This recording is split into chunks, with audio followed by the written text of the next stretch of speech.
What's up, Tengu230? I hope everyone's having a great day. Welcome to Mothmen 1966. It is developed by LCB Game Studio and published by, I believe, Chorus. It is an interactive fiction game. I'm not sure how long it takes. That's what we're here to find out. So I like the art style, and I just want to see how this goes. So let's go to a new game. There's a lot of reading involved. Holt. Prologue. Press enter to continue. Okay, so I'm playing as Holt. Holtz. 3 red and 5 black in the discard pile. Of the 6 cards face up on the counter, 2 are red and 4 are black. So 5 red in all and 9 black. You have no more moves. So you have to bet now. What does this button do? Prologue. Oh, this is the text. 3 red, 5 black in the discard pile. Black? A large majority of the face-up cards are black. And you know that betting against a streak is usually dangerous. Even though you've already chosen, you decide to stay away from the counter. You can't bear losing again. You think of your grandma, Elsie, trying to win at solitaire for over 60 years. You take a deep breath and keep sweeping. Elsie's been paralyzed from the waist down since she was 21. Your mom was only 2 months old. The winter Elsie taught you to play solitaire, your parents and sister had been dead for almost a year, and you'd already begun to forget their faces. What's this? Sorry, I just want to check. Oh, I can just save. Oh, cool. Okay, let's just save there. That's handy to know. I didn't know I could do that. Although you could cook for her, do your laundry, bathe, and even dress her, it still feels like she's the one taking care of you. You close your eyes and almost feel Elsie stroking your hair. Yeah, I was wondering if it was like if auto saved or not. You're 11 years old again, kneeling next to her bed, crying your heart out. Suddenly, the bell rings and you feel an invisible force trying to drag you into the present. Why would I keep my eyes closed? Those fucking kids. The first brat is followed by 2 more. They step on the hose and activate the bell for a second and a 3rd time. You don't know what comes over you, but you yell some things at them that you're too ashamed to remember. You justify yourself thinking that they might be the ones who got into your garage that night and stole some parts of the replica machine gun you're building. You won't let anyone mess with your project. The Winans steam machine gun is a jewel of your collection. The kids yell at you, old freak, and laugh, sheltered by the distance. Deep down, you know that it can't be them. How would they know which parts of the machine gun were worth stealing? Anyway, that guard's dog being brought over in a few days, and you'll be able to stop worrying. I gotta check the hose, I feel like. You think about what someone told you at the bar about replacing the hose with a thicker one so that it could only be activated by the weight of a car. And what happens if the kids jump with their bikes and land on top of the hose with one of the wheels, you asked. Kids are always gonna find some way to bust your balls, they replied. Go back in. You try to calm down. You look at the shelves and think of the solitaire your grandma taught you. Your grandma always said that everyone has their place in the world, and that people keep dancing around it without ever reaching it. To win this solitaire, you have to stop dancing. You know that the chances of winning are incredibly low, almost 0. You can't bring yourself to turn over the next card and decide to start sorting the shelves instead. Doing simple jobs builds up your self-confidence and provides you some illusion of control.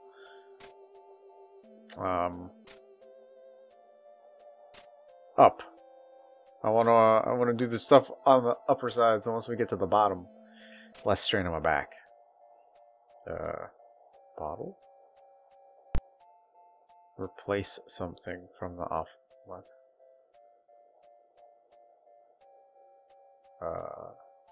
Box? What am I doing? And why am I doing this? Well.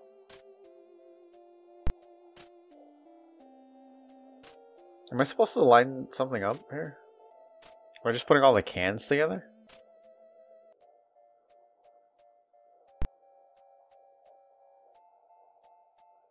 Okay.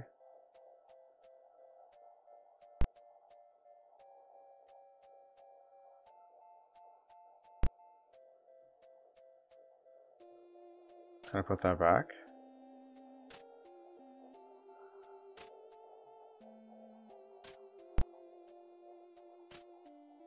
Check shelves. Good. Okay. Oh, so the game is making me feel like this is me, like myself, just organizing how I would organize something. One type of product on each shelf. Ooh, headlights. Black sedan. People in black suits and hats. XCOM. You scratch your head. This time, sorting the shelves doesn't help. Hey, that's not how I sorted it. You feel the same urgency as before, and you can't think of anything else.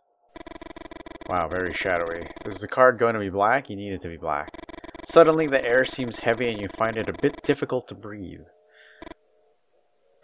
3 men in black are staring at you. Through the window, you see a black Cadillac by the pump. Holt. Yes? You wish you'd asked them how they got into the station without you hearing the door open. That's true. No bell. Or how they left the car there without the bell ringing. But that trembling yes was the only thing you managed to utter. The moose. The moose? After a few seconds of not receiving any response, you decide to break the silence. Give them directions to the moose? Okay. Continue straight until the first crossroads and turn right. After a while, you'll see the bar past the barn with the painted cross. You can't miss it. None of the men in black open their mouths. Every second that passes, the smile on your face feels more and more ridiculous. The moose. You bought a woman a whiskey. You don't know if it's the right move, but you try to relax and be more friendly. Do you know of a more effective way to socialize? Ooh, zooming in. You told her the dream about your grandma. A chill runs through your body. It's been a few weeks since that night. And even though you had a good time with Martha and have no regrets, something about the way these men in black ask their questions makes you uneasy. What do you want to know? Granny in the forest. One of the men farther back lets out a cracking noise. You look at him believing he's laughing, but the man in black's expression doesn't change. Asked him, okay. You know what? If a bunch of guys freaking in suits are coming at me and just ask, I'm just going to tell them exactly what they need to know. My grandma has been bedridden for over 60 years, but in the dream I saw her running through the woods. Start from the beginning. And don't omit any details. You don't know if it's the way they look at you or because of a certain authority in their voice, but you tell them everything about the dream. 5 or 6 weeks ago, you woke up in the middle of the night certain that something had happened to your grandma. You ran up to her room and Elsie wasn't in bed. The window was wide open. You ran to it and saw someone walking through the trees. It was her, and she was holding a rifle of the kind your ancestor would have carried in the Civil War. You tried to call out to her. Your grandma started running and shot 2 or 3 times into the blackness of the forest. You were about to go down to find her when a winged figure with glowing red eyes appeared in front of the window and screamed. You stumbled backwards, and after hitting your head on the bedpost, you lost consciousness. You woke up in your bed and remembered the dream almost instantly. You went up the stairs 2 at a time and opened the door to her room. Your grandmother slept peacefully. On the bedside table was the glass of milk you bring her every night, and the deck of cards she uses to play solitaire. During the days that followed, you tried to convince yourself that it had all been a dream, even though you couldn't explain where the little stitches at the base of your skull had come from. After a few seconds, one of the men in black speaks again. The spots on her legs predate her birth, Holt. What? What is he talking about? Is he referring to the dozens of moles on your grandma's legs? And what do they mean by saying those spots predate her birth? Elsie always makes the same joke when you sponge her calves. Be thankful that you have to clean my legs and not my grandfather's. According to what she told you, her granddad had been shot dead by an experimental weapon early in the Civil War, when his legs were ripped to shreds. The Winan steam gun, son, a machine gun that doesn't appear in any book. You think about the replica you are putting together in the workshop, and you wonder if it was the men in black who had stolen those pieces. You're not telling anyone else about this visit, Holt. You start to complain when one of the men in black picks up a card from the counter. The top card of the deck. The crunch horrifies you. This music. The teeth of the man in black seem to tear more than simply paper.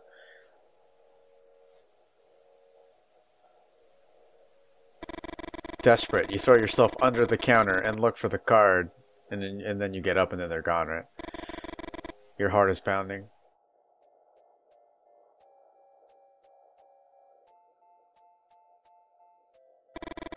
You look out the window and you don't see the Cadillac. It's daytime. You walk to where the car was parked a few moments ago. You step on the hose, and the bell rings. What the fuck? Jack of diamonds. Motherfucker, it's red. You think about the edge one of the men in black tore off. You remember the noise he made when he chewed it. Was it a threat? A warning? You wonder if you should tell your grandma everything that happened or just keep your mouth shut. And keep playing solitaire with a marked card. I mean, I wasn't doing nothing. He said nothing about this visit. So weird. Look at my mouse. Look at this. Lee, Chapter 1. Press Enter to continue. What's wrong? I'm gonna save. I get 9 slots. Cool. I told you, it's nothing. That damn pause again. There's something she's not saying. The Mustang purrs. You shake your head, feeling sad inside. The sound of an engine hides no secrets. Give me a sec. Is this the effects volume for the sound? Or the brrr, brrr? Lee, you're right. You bite your lip and sigh. Why is everything so damn hard? Victoria settles into her seat. Let's start over, okay? Where are we going? Answer the question. It's a surprise. You're still kind of admitting. That's not answering it. Please! No, Vic, have some patience. You'll never forget this night. Victoria giggles, and you think this is the best gift in the world. For a moment, you forget all the previous discussions, your obsessions.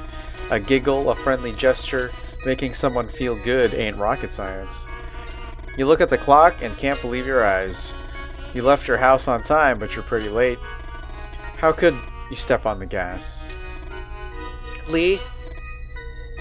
Lee! You scratch the side of your head. Wow, you really hate being told how you drive. Lee? Why doesn't she just tell you to slow down? You take your foot off the gas. Thanks. You're trying your best. You really think Victoria could be the one? The one. Your dad once said the perfect woman doesn't exist. Couples form when people get tired of looking and just give up. You remember your mother's rants, all those women's names she rattled off as if they were part of an endless grocery list? You won't end up like him. Anything but that. You try to smile and force yourself to be more cheerful. You want a clue? Yes. Victoria looks into your eyes and you feel a warmth on your face that takes you by surprise. You felt the same thing the first time you saw her in college. You keep looking at her for a few seconds that seem like forever. Better look on the road, though. What? Do I have a booger? Where? You can't help laughing out loud and have a hard time containing the urge to kiss her.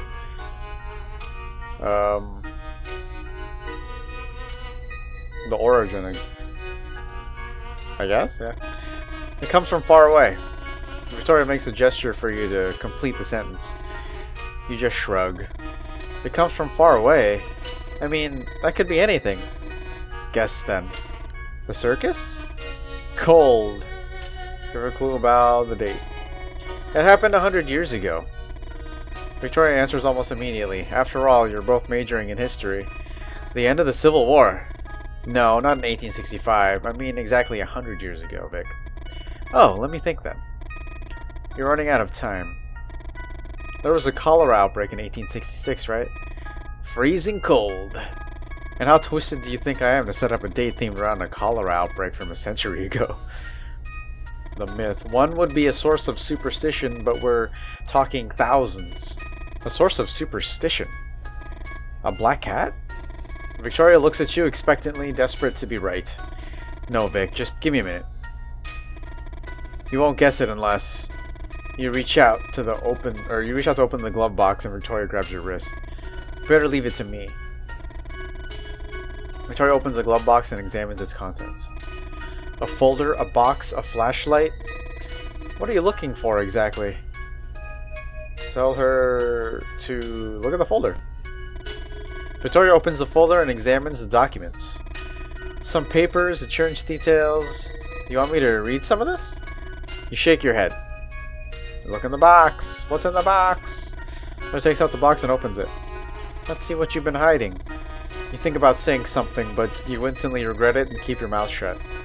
Spare change, a lighter, a pack of cigarettes. Nothing to worry about, I reckon. Keep looking, please. Flashlight. A book. 1966 Shelby Mustang, the car handbook? No, not that. What else? Tell her to see if there's something more. I already got everything out. 1 second, there's this too. Victoria stretches out her hand and you finally grab the map you wanted. It was folded against the bottom of the glove box. You start talking and Victoria interrupts you. Hold that thought while I put everything back. You put the map on the dashboard while Victoria puts away the folder, the box, the flashlight. Vic, you know I like it tidy in there. Ha, very funny. Vic flicks through the book she found. Red Badge of Courage? Haven't you read this book 1,000 times already? You know she's testing you. Vic knows exactly why you carry it everywhere. The novel that portrays the era you're obsessed with like no other. What the hell is this? Suddenly you remember you're using the pencil sketch that Victoria drew of you in one of your classes as a bookmark. A sketch she begged you, with tears in her eyes, to destroy, and you swore you already had. Vic, I'm sorry. I swear. Watch out! You swerve to avoid a shape in the road. Victoria looks back. Lee? You almost ran that thing over. You put your hand on Vic's shoulder, trying to reassure her. Victoria points ahead. Just keep your eyes on the road, please.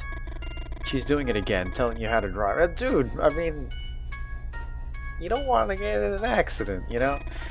At least this time she came right out with it, instead of just saying Lee disapprovingly. You try to control yourself, but it's hard. It's not just this last thing, but the buildup of all the small gestures. You take the map and throw it on her lap. Victoria raises her arms in disbelief. The Leonids, Victoria. We're going to have dinner watching the Leonids. Victoria says nothing. Forgive me for trying to arrange the perfect date. This is going swell. You try to keep silent, but you can't hold it in. A meteor shower. A phenomenon associated with the passage of the Temple-Tuttle Comet every 33 years. Victoria keeps staring ahead. In 1866, there was one of the most spectacular meteor showers ever recorded. I saw some lithographs in the library. Victoria doesn't even move. Everyone makes a wish on a shooting star. Imagine how many wishes you can make with thousands of stars shooting through the sky. Victoria settles in her seat.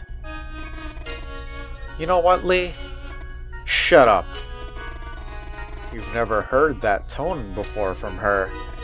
Just keep quiet until we reach. She pauses as she examines the map you threw on her lap. Holt Station? You feel your heart pounding. Your hands are shaking. That's what she wants? For you to keep quiet?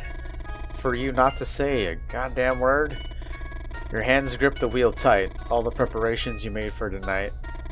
Your friend Freddy had worked out the ideal place to see them in all their splendor away from the city lights. And when you noticed Holt Station was inside the area, you didn't hesitate. But now Vic had ruined it. What the fuck? Something hits the Mustang's antenna.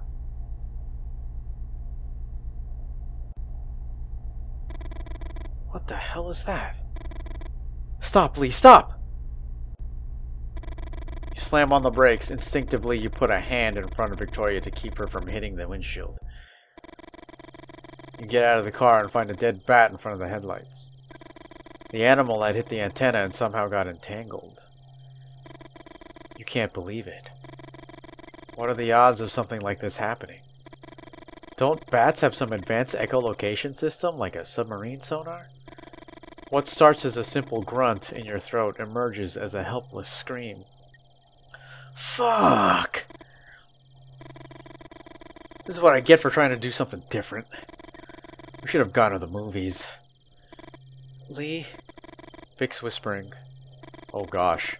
It doesn't take long to see why. Over there. The coyote's watching you from where the dark of the forest meets the light of the moon. Vic, we got this.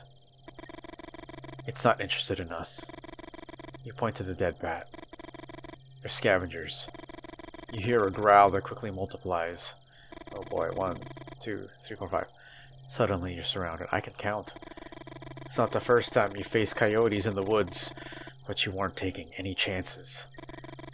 When I say, run to the car as fast as you can, you try to recall all the advice you've heard for situations like these.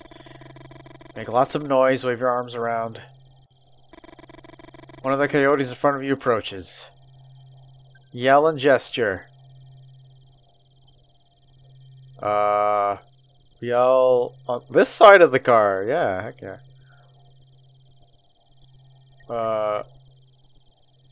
Wait, which way am I facing? On my right? The coyote closest to you leaps forward with a with a savage bite. Encouraged by your screams, the rest of the coyotes soon join the feast. What? Okay. Run to the car. Now! I'm dead. Okay. Well, I guess there's like death going on here. Wait, no.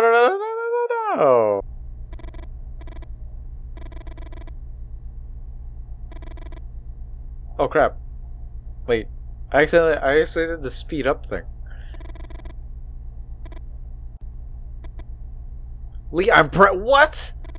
Victoria's words make no sense. Wow, Mustang gets the edge of the road. Wow, crazy, man. Okay. Yell and gesture. Yell at one of the coyotes on the side of the car. This is the one to my right. Okay, that's where I'm facing. Okay. Another coyote advances. You look, and I wasn't sure which way I was facing. I was like, is it from my angle, from the top? Another coyote advances. You look into his watery, bloodshot eyes.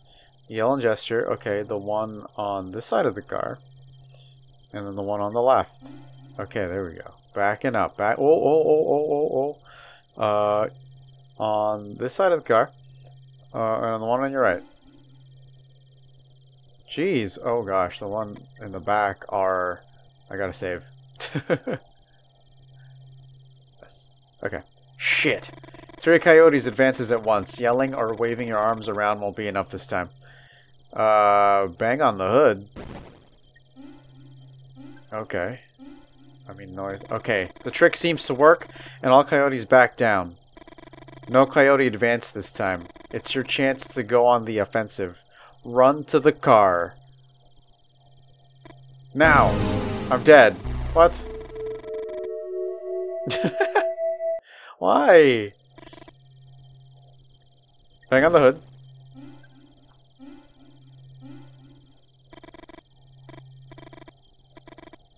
Okay, so I'll throw a stone. I thought I could get to the car. You crouch down and find 4 stones. You pick them up.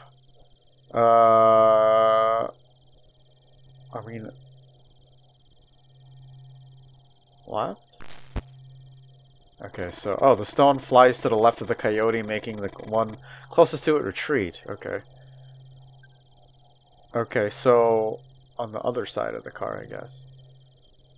Throw it at the one behind you. Behind me to my right. One directly behind... Well, it's behind me. A coyote retreats into the dark of the forest. Okay, so I have... Okay. I have 2 stones left, then. Throw it at one of the coyotes on this side. Other side, please. That one's directly behind me? Okay. Throw a stone. Yes. Okay. The coyote retreats and you feel more and more confident. Okay, run to the car. Now. Okay, I'm alive. You get in the car, close the doors, and Victoria starts laughing. Although you know the reaction is more adrenaline than anything else, you start laughing too and then kiss her. You start up the car and the V8 roars into life. You resume the trip. After a few wordless minutes, you suddenly remember something. Holt, Vic. We're going to Holt's gas station. Victoria starts whistling. The doubts, the fears, everything seems a bit ridiculous now.